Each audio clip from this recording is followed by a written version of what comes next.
following is a Galactic Digital Studios production. It's the podcast that asks all the important questions.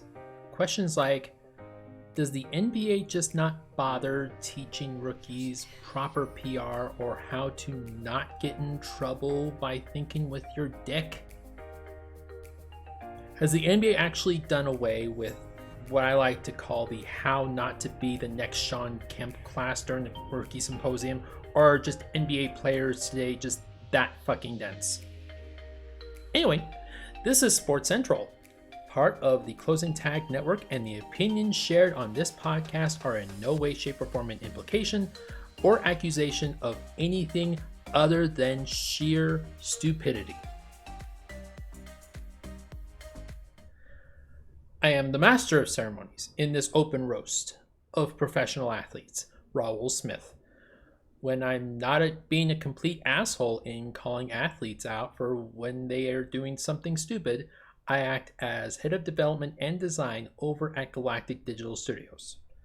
If you are in the market for video editing, graphic design, logo design, web development, or SEO services, please visit us at galacticdigitalstudios.com. That's galacticdigitalstudios.com. Galactic Digital Studios, out of this world service at down to earth prices. So a lot of you are probably wondering what I was just babbling about just now. Well, I'll tell you. But before I do, if you are on Spotify, please do a huge favor and leave a review of the episode. If you're on Facebook, like, share, and comment. More exposure is helpful for the podcast. Also, if you're on YouTube, like and subscribe, and be sure to hit that bell for notifications. Sorry, trying to get into the habit of promoting and sharing the episode. I'll be sure to fine-tune that a little bit as we go. So many before this season had never heard of a guy named Josh Giddey. So allow me to educate you. Josh Giddey is a current player for the Oklahoma City Thunder, maybe one of the biggest surprises of the NBA so far this season. A third-year player for the Thunder and a former 6th overall pick in the NBA draft, Giddey was a bright spot on the Thunder last year, averaging 16.6 points per game for a team that barely missed the play-in. Giddey, unfortunately, is now also the key focal point of an internal NBA investigation into allegations that he had inappropriate relations with an underage girl. I only say unfortunate because anytime a man over the age of 18 has inappropriate relations with a girl that he probably shouldn't be having, and especially when that man is a professional athlete, it's unfortunate that the girl is caught up in that. Now I know. Go ahead. Hit my mentions in my email, Raul@theclosingtag.com, and tell me all your excuses. Oh, he or she was probably drunk. She probably lied about her age. She was probably egging him on.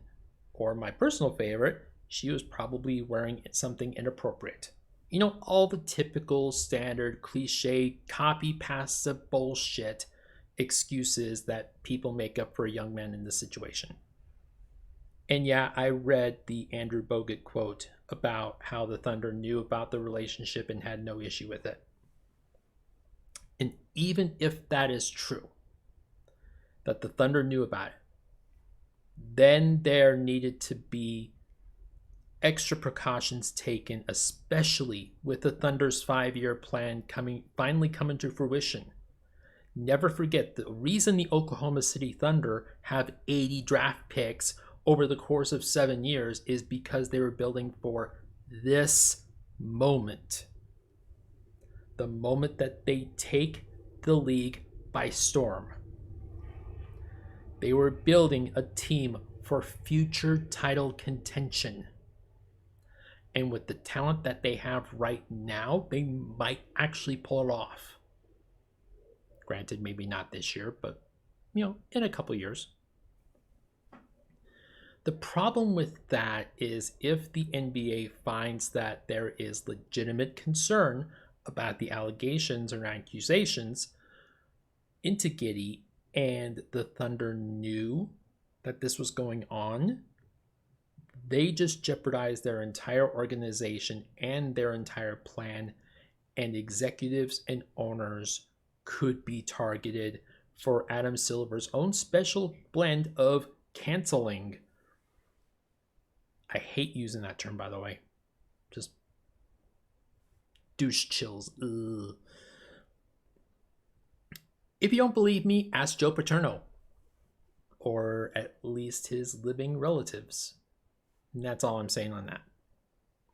Now, in no way am I accusing or condemning Josh Giddey for inappropriate relations with a minor. But what I will do, regardless of what comes out as a result of the NBA's internal investigation or whatever criminal charges may or may not stem from all this, is accuse Josh Giddey of terrible judgment. I will accuse him for thinking with the wrong head, so to speak. I mentioned Shawn Kemp at the top. Shawn Kemp, for those not old enough to remember, was a power forward for the Seattle Supersonics, ironically enough, the team that ended up moving to Oklahoma City to become the Thunder back in the early to mid 1990s. Those that marvel, and rightfully so, at LeBron's freakish athleticism should also acknowledge just how freakish Shawn Kemp was. A 6'10" power forward that moved with the speed of a point guard and the explosiveness of a small forward who was able to out-rebound your best guy on any given night, and was a major cornerstone for a Seattle Supersonics team that, if not for the 72-win Chicago Bulls in 1996, probably would have won the NBA championship. Unfortunately, Shawn Kemp is not remembered for any of that. See, shortly after the Sonics made that run, they traded Kemp to Milwaukee for Vin Baker. Kids, Google Vin Baker.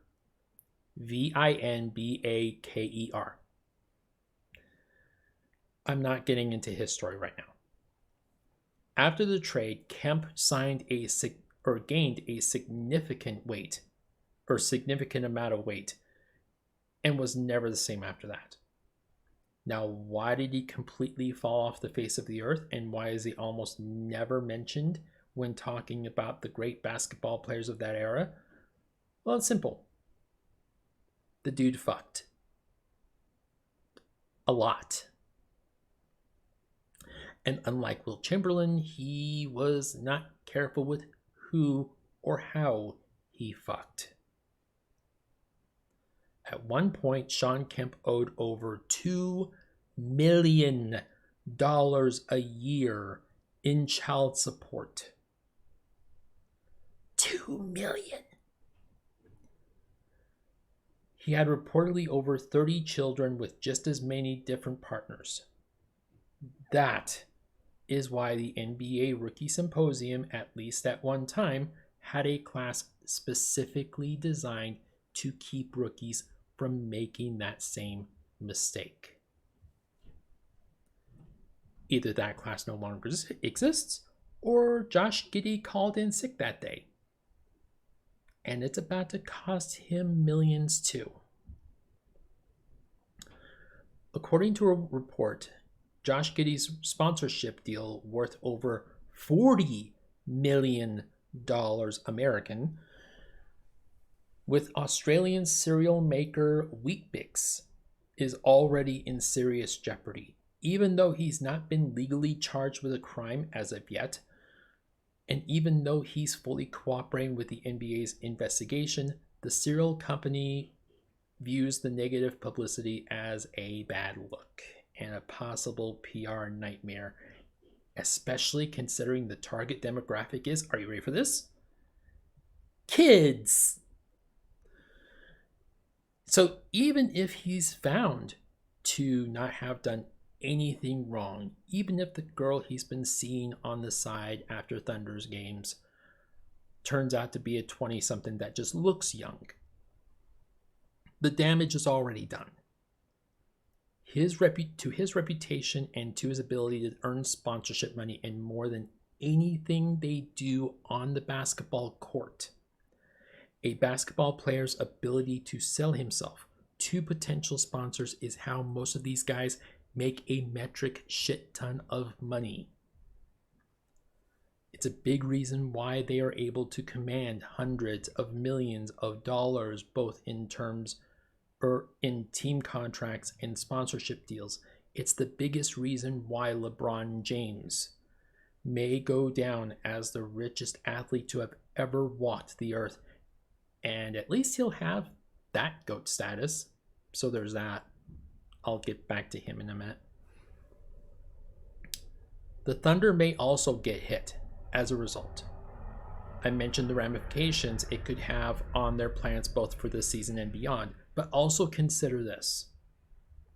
The Thunder play games in the middle of one of the deepest red states in the country, Oklahoma. If word got out that the management in OKC were okay with one of their players getting an afternoon delight on with an underage girl, those deeply religious conservatives who are ready to burn any transgender or cross-dresser at the stake over the mere fictional and reckless opinion spewing on Fox News, thinly disguised as news, reporting that all transgenders are groomers, may stop attending games altogether, which would have a significant financial impact on the team. A team, as I mentioned earlier, that moved to OKC back in 2011 from Seattle due to allegedly poor attendance. I find that hard to believe. And the city's refusal to build a new arena at the taxpayers' expense, which does not bode well considering last season the Thunder only brought in 636,903 in fan attendance total, easily beating out the Indiana Pacers for the worst attendance in the league. The Thunder also play in the smallest media market in the entire league. Yes, smaller than Salt Lake City. So television deals aren't exactly lucrative for the Thunder.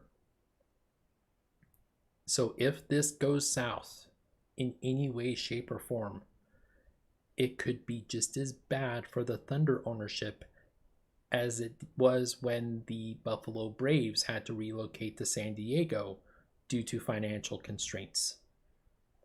So, there is that to consider too. For Josh Giddey, for the Oklahoma City Thunder, who as of this recording are 5th in a heavily competitive Western Conference, yes, even ahead of the Lakers. And for the fans of the team, I sincerely hope that these allegations are not true. Because if they are, and if Giddey knew the girl was underage and went ahead with it anyway, he will have put his career, his reputation, his life, the Oklahoma City Thunder, and the reputations of all current young players throughout the league at risk. Because if you thought Fox News demonizing cross-dressers for one deviant grooming kids during story time was bad, just wait until they start labeling young NBA players as sexual predators, because you know it's coming. You heard the phrase, fuck around and find out, right? Well, this is a prime example of that. Fuck around, literally, and find out.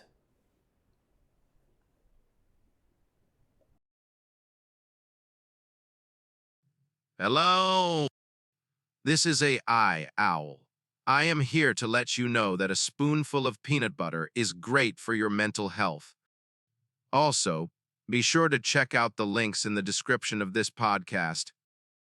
You will find links to articles pertinent to the topics of the day, as well as links to the Facebook page, the YouTube channel, and the corresponding blog page within the Closing Tag Network. And now, back to Raul for more of the show.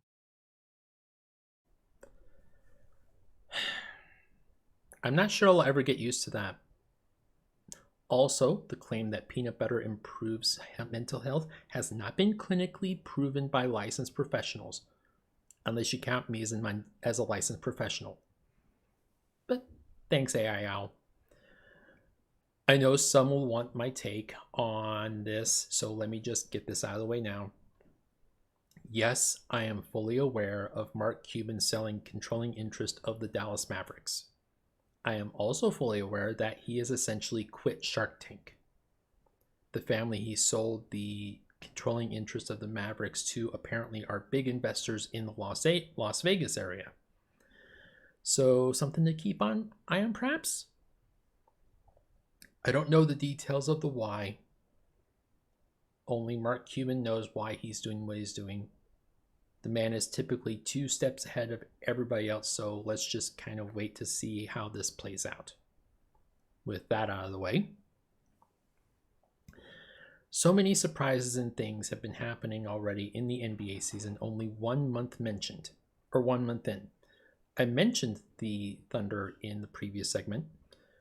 The Philadelphia 76ers have been playing exceptionally well, but I guess that's what happens when you pilfer an entire league's bench depth while giving them a washed-up former league MVP in a desperate attempt to build a super team for the last hurrah of Kawhi Leonard and Paul George. How's that working out for you, by the way, Balmer? The Orlando Magic are on a rampage, surprisingly enough, threatening to get mentioned in the same sentence of Eastern Conference contenders like the Boston Celtics and Milwaukee Bucks. The Minnesota Timberwolves are legit scary right now. And while some things change, some things regrettably stay the same. Portland, Memphis, and San Antonio are still cellar dwellers in the West. The Utah Jazz still suck. That hurt me to say that, by the way. Denver and Phoenix are near the top of the standings. Boston and Milwaukee practically own the East. Indiana and New York are battling it out with Miami and Cleveland. Atlanta is just good enough to stay in playing contention. Charlotte, Chicago, and Washington are embarrassing. And the Detroit Pistons absolutely blow. Dead last in the league and threatening to be one of the worst single-season teams in NBA history, having won a grand total of 0 games in the month of November. So there's that. Oh, and LeBron James is threatening to trade half his team for a 3rd superstar. Like I said, the more things change, the more they stay the same. Even after the Russell Westbrook debacle, even after the dreadful 2021 season that we talked about on the last episode of Sports Central, LeBron James still has this insatiable desire to play with more than one All-NBA caliber player. After a devastating loss to the Philadelphia 76ers that saw the Lakers lose by a whopping 44 points, Los Angeles Lakers star and now the all-time NBA leader in minutes played and points scored, LeBron James, made the comment after the loss that, quote, a lot needs to change. He never specified and even got short with reporters when they asked the follow-up question, what does he mean by a lot? He did say, though, that, quote, I don't know about the team. I can only speak for myself. I don't like it, end quote. Since not very many people are fluent in LeBron as I am, Allow me to translate that for you. Players like DeMar DeRozan and Zach LaVine are available for trade, and this front office is too goddamn lazy to go get them. And I know it's because they're lazy because I'm LeBron fucking James. The NBA and the laws of physics and economics bend to my will. Now give me my all-star teammate. Oh yeah, LeBron James fans are going to absolutely hate me after this episode. Yeah, get in line right behind the Tony Khan marks, the Vince McMahon bootlickers, the Elon Musk and Andrew Tate fanboys, the Trump apologists, the MAGA stands, I should say, the Kyle Rittenhouse apologists, and those that defended the LDS Church when it said that kids of same-sex marriages are going to hell. Line starts over there. Free hot cocoa will be delivered after this episode. Enjoy. Don't mind the smell of cat piss. I promise that's not coming from the hot cocoa. Because anytime I have the audacity, the unmitigated gall, to dare to criticize the great basketball god that is LeBron James, I get accused by LeBron stans of being an old head and a LeBron hater. Never mind that I believe Tom Brady is the greatest quarterback to ever play the game, and the fact that Bill Belichick looks like just another guy is further proof of that. Allow me to preface what I'm about to say with the following. LeBron James may be the most freakishly athletic human being I've ever seen in any sport. The things he has been able to do over the course of a 21-year career at 6'9" should not be humanly possible. He is also the greatest scorer I've ever seen, as evidenced by the records that he has obtained over the last several years. There is no one from this current era that I would rather have on my team than LeBron James, especially 2012 LeBron James, who was a real-life cheat code. So now that I have that out of the way, let's get started. LeBron James is not the GOAT. Period. He's not the greatest competitor in NBA history. He's not the greatest winner in NBA history. And he's not the greatest player in NBA history. He just isn't. And I'll explain why. First of all, this whole GOAT argument, the greatest of all time argument, is absolute bullshit. Cruise Control said as much when he was on the podcast a couple years ago. Eras change, rules change, players change.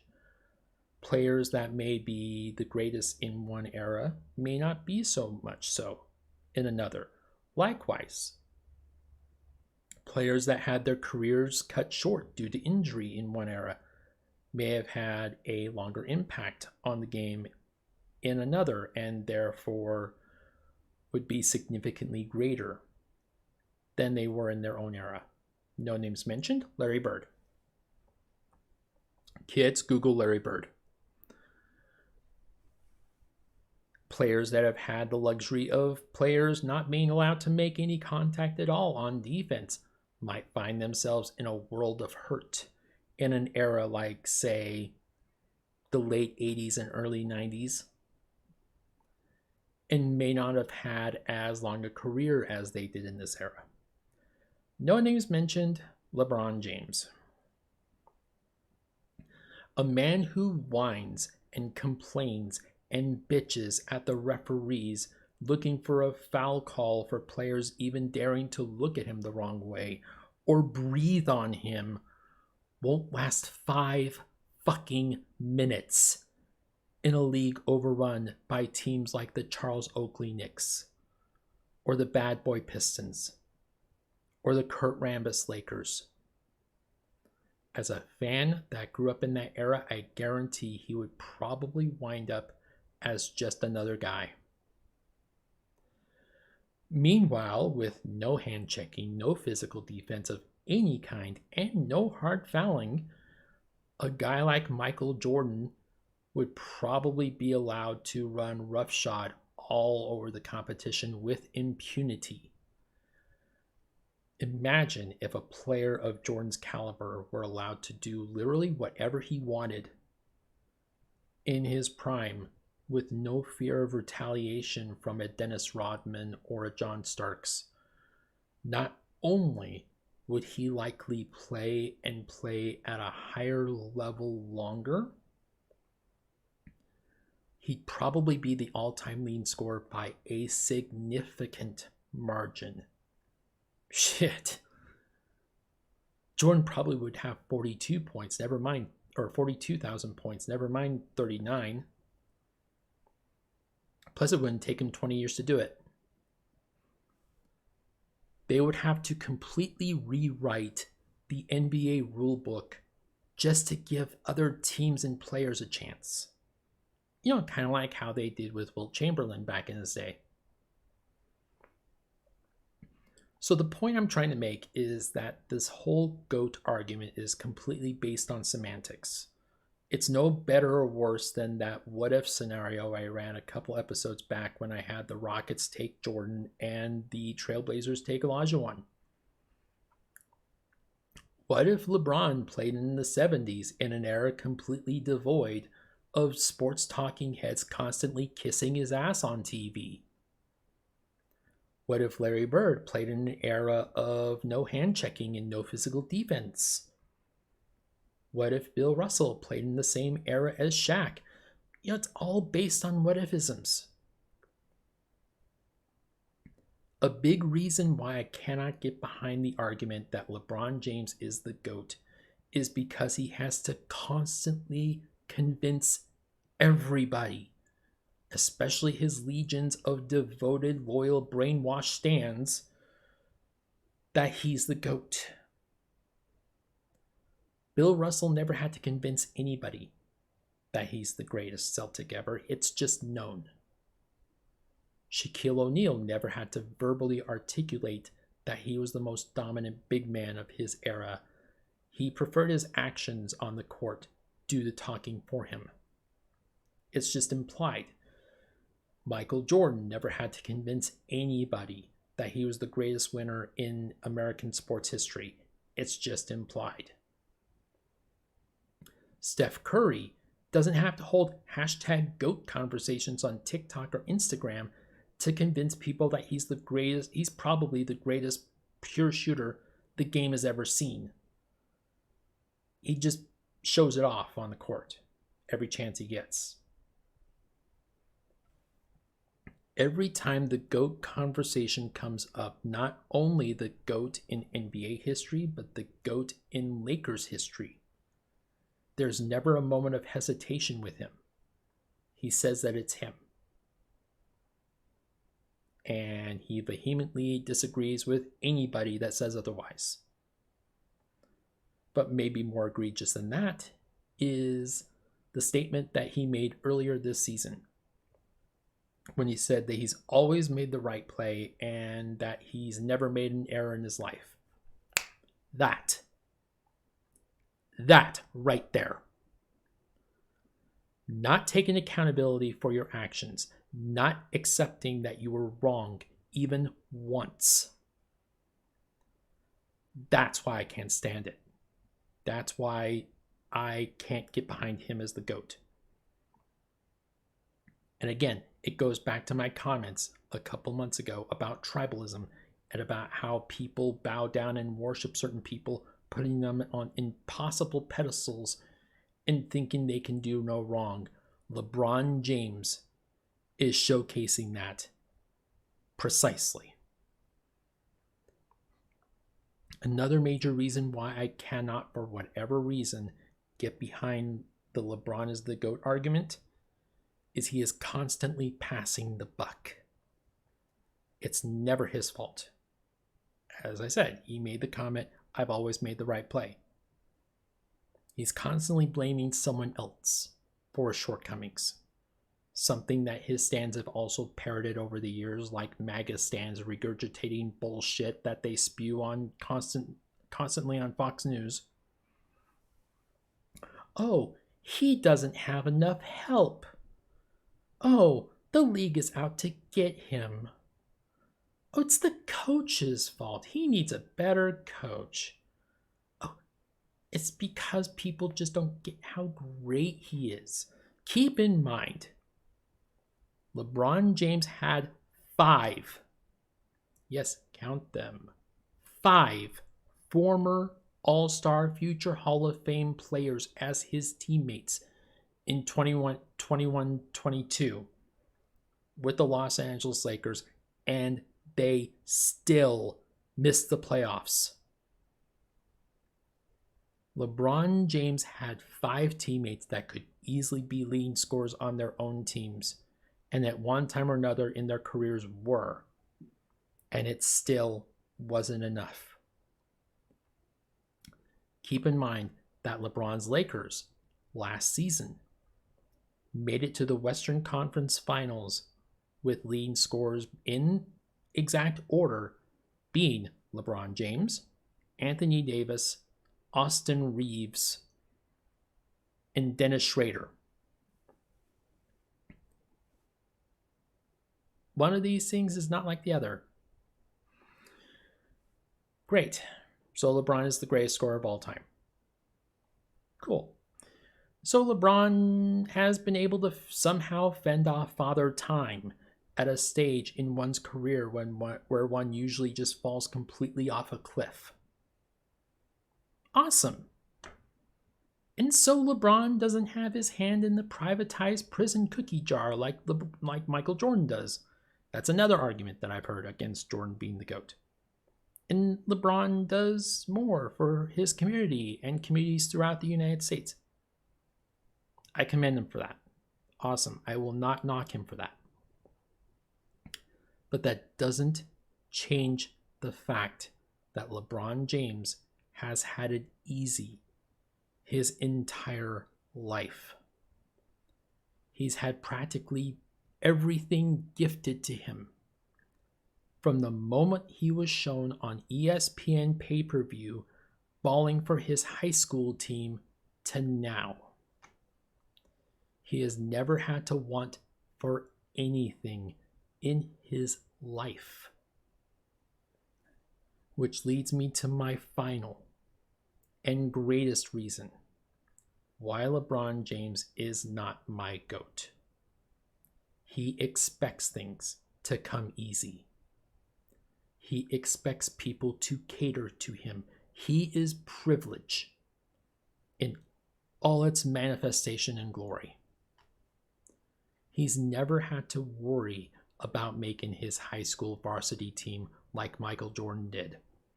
He's never had an entire team's playoff strategy essentially be, let's beat the shit out of this guy and take his lunch money for 4 games. He has perfected the fucked up art form that is flopping and has been gifted call after call after call after call after call after call after call after call by the officials as a result. He has been given a sycophantic group of yes men who tell him everything he wants to hear and never disagrees with him. He had an entire hour-long ego stroke special put together by ESPN just so he could announce his free agent intentions for that summer. Because of this, because he never developed that dogfight mentality that made players like Michael Jordan, like Kobe Bryant, like Bill Russell so great in the first place. They had to fail before they could succeed. LeBron James has never had to fail the same way they did a day in his life. His privilege and his easy, coddled life has festered into his late 30s, and we are now witnessing the manifestation of 21 years plus of treating him like a god when he's nothing more than a mere human being, just like the rest of us, capable of mistakes regardless of what he says, fallible and susceptible to hiccups and grudges. For once, I would love to see LeBron James express an emotion other than passive-aggressive angst and phony jubilation. Maybe then my stance on him being at best third in my GOAT rankings behind Jordan and Bill Russell will soften a bit. Humanization does wonders for perception, just as long as he doesn't steal a page from Josh Giddey's playbook. That's the last thing the world needs. Millions of brainwashed fans defending LeBron having inappropriate relations with a girl younger than his own son. Yeah, we don't need that. As long as he doesn't do that, a little humanization would be nice, I think. So, as I wrap up this episode, I am going to go ahead and remind you that if you would like to donate to the Closing Tag Network, you can find the donation button on theclosingtag.com. Also, while you're there, be sure to check the other channels in the Closing Tag Network, including the one for this podcast. The link for this one is in the description of the pod. Thank you guys again for downloading, for donating, for watching, for listening, for doing everything you can to help support the podcast. Your efforts do not go unnoticed. So thank you. I am planning an entertainment pod for Wednesday, and do I have a lot to say about this CM Punk thing. If you're not a wrestling fan, just fair warning, Wednesday's episode is probably skippable. Yeah. As well as a live pod on Friday. That one is not going to be skippable. I promise you that. I'm usually pretty good with these live pod episodes. So, thank you again, everybody, for all your support. And as I close the episode, I will leave you with lyrics from one of my favorite and most underrated Metallica songs. And I will read them if you're familiar with the game stream street poetry that I used to do. I'm going to read it in that similar vein. Okay? Here we go. And it all crashes down, and you break your crown, and you point your finger, but there's no one around. You just want one thing, just to play the king. But the castle crumbled, and you're left with just a name. Where's your crown, King Nothing?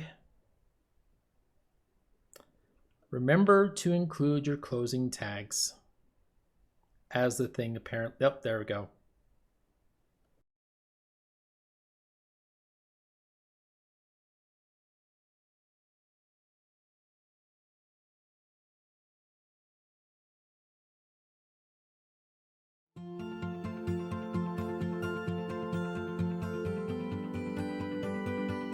This has been a Galactic Digital Studios production.